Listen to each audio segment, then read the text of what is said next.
Hey everyone! Welcome back to Daily Duo English. I'm Emily. And I'm Ben. Good to have you with us. Ben, can I ask you something a little personal? Sure, go ahead. Have you ever moved somewhere new and struggled to make friends, even when you could communicate just fine? Absolutely. You can communicate perfectly well and still feel like you're not really connecting with anyone. Exactly. And sometimes that's the frustrating part. You know enough English to have a conversation, but you still don't know how to move from polite small talk to something that feels more real. Right. You can talk about the weather, work, or what you did over the weekend, but then the conversation ends and you're not sure what to say next. That's exactly what today's episode is about. Not just speaking English, but using English to actually connect with people. By the end of this episode, you'll know what to say to move beyond small talk and start building a real connection. We'll look at how to show real interest, find common ground, follow up after a conversation, make an invitation, and let someone know you appreciate them. And most importantly, we'll hear how these phrases actually sound in real conversations. So let's get into it. Okay, let's start with something simple. What actually makes someone warm up to a new person? It's not clever jokes, and it's not perfect grammar. It's real interest in the other person.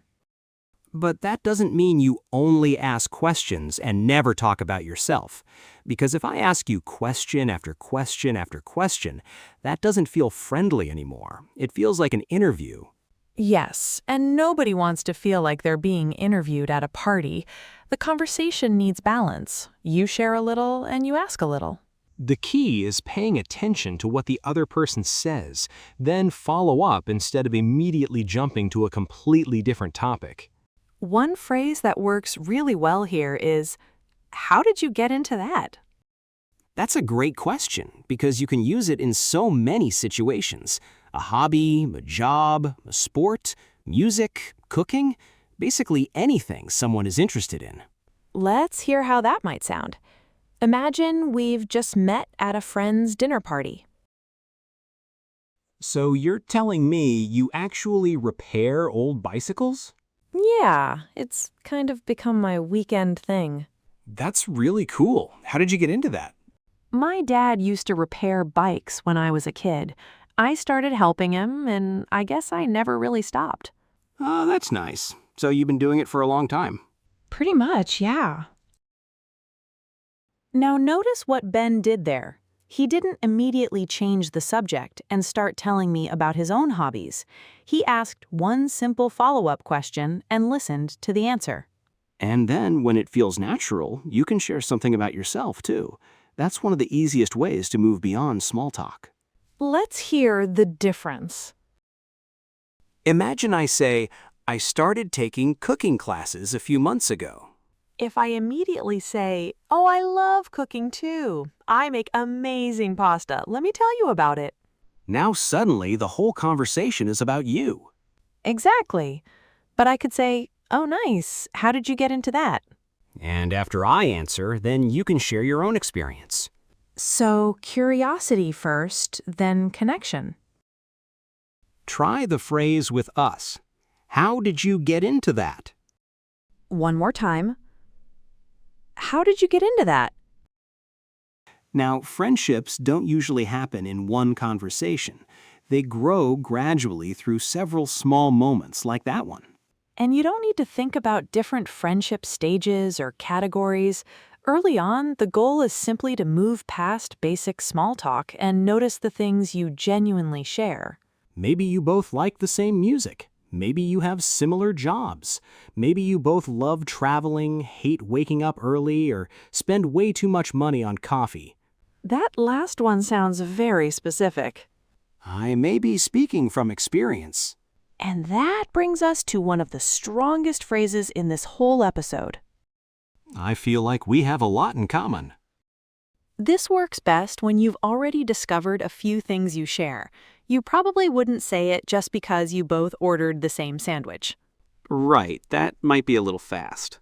Let's set up a quick scene. Imagine two people at a party. They've already discovered that they like the same kinds of movies, they both love cooking, and now they realize they watched the same TV show growing up. Wait, you watched that show too? I thought nobody remembered it. Of course I remember it. Seriously, we keep finding things we both like. I know. First old movies, then cooking, and now this. I'm starting to think we like all the same things. Honestly, I feel like we have a lot in common. Exactly. Now the phrase fits because they've already discovered several things they share. And those shared things don't need to be serious. They can be music, food, hobbies, places you visited, or even things you both find annoying. Sometimes even a small, shared experience can open the door to a longer conversation. For example, imagine you're talking to someone after a long meeting. That meeting felt like it was never going to end. I was thinking the exact same thing. At least I'm not the only one. That's already a little connection. You probably wouldn't say, I feel like we have a lot in common after one complaint about a meeting, but if the conversation continues and you discover more things you share, then it becomes natural. Try the full phrase with us. I feel like we have a lot in common. One more time. I feel like we have a lot in common. Okay, so now you found some common ground, you had a good conversation, maybe you laughed a little, maybe you discovered a few shared interests. What happens next? This is where a lot of connections simply stop. You have a great conversation, say goodbye, and then nobody follows up. Remembering something the other person mentioned and asking about it later is one of the most powerful things you can do. It shows that the conversation actually mattered to you. Let's imagine a situation. Someone you recently met told you they had an important job interview coming up. A few days later, you decide to message them.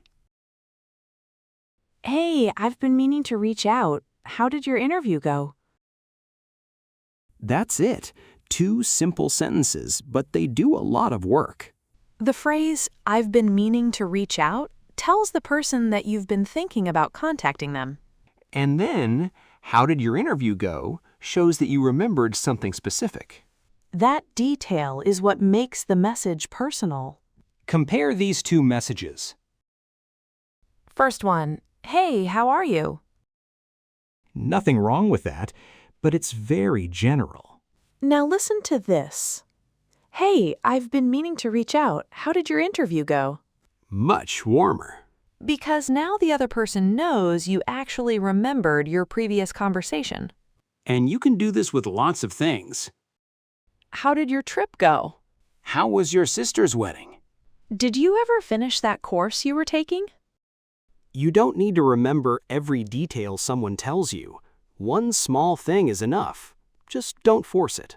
Right. If someone casually mentioned something a long time ago and you barely know them, bringing up a very personal detail could feel strange.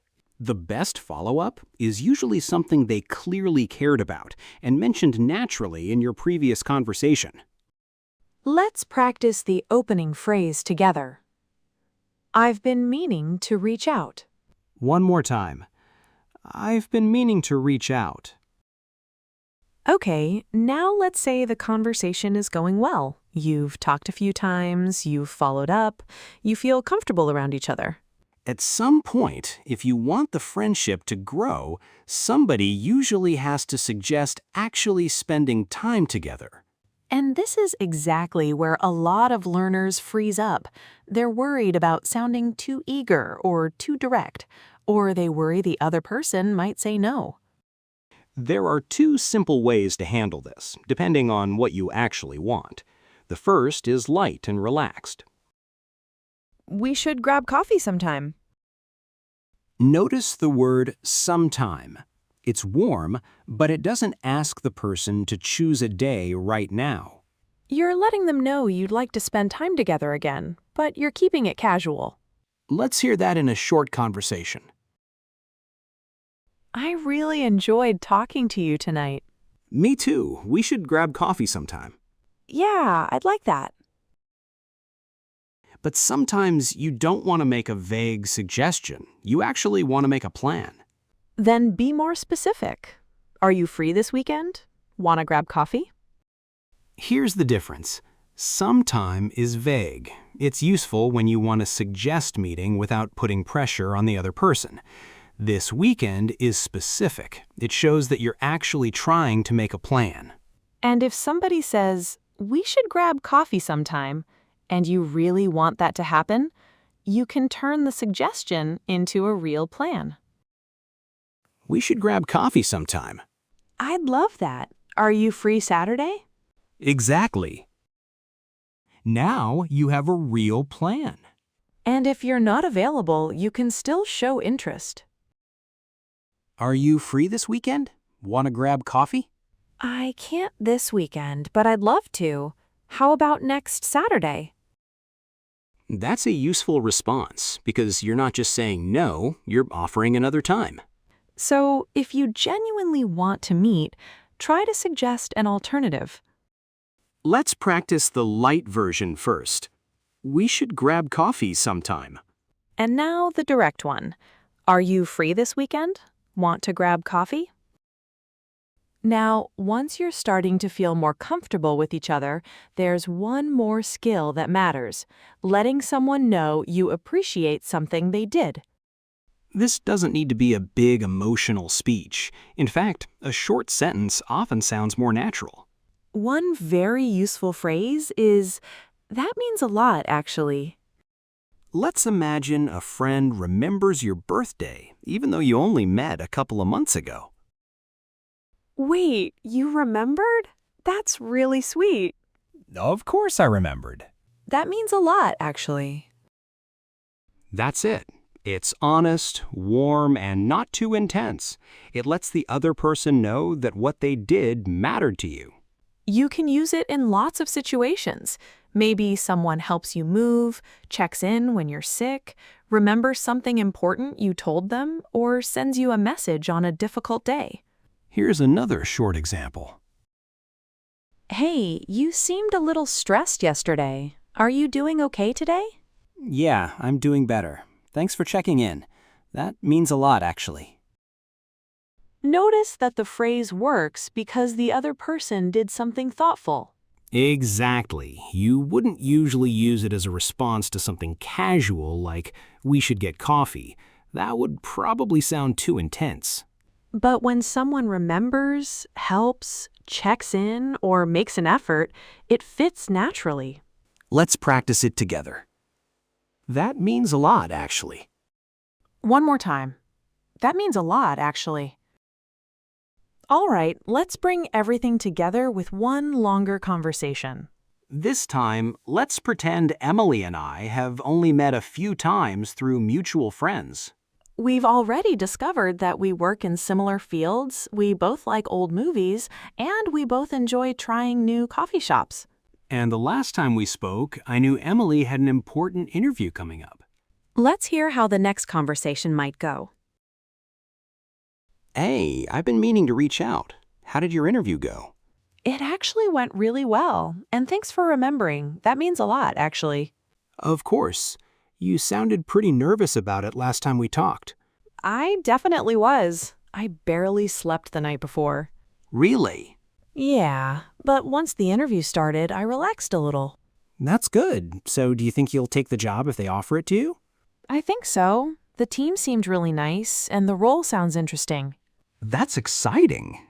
Thanks. What about you? You mentioned you were thinking about changing jobs too.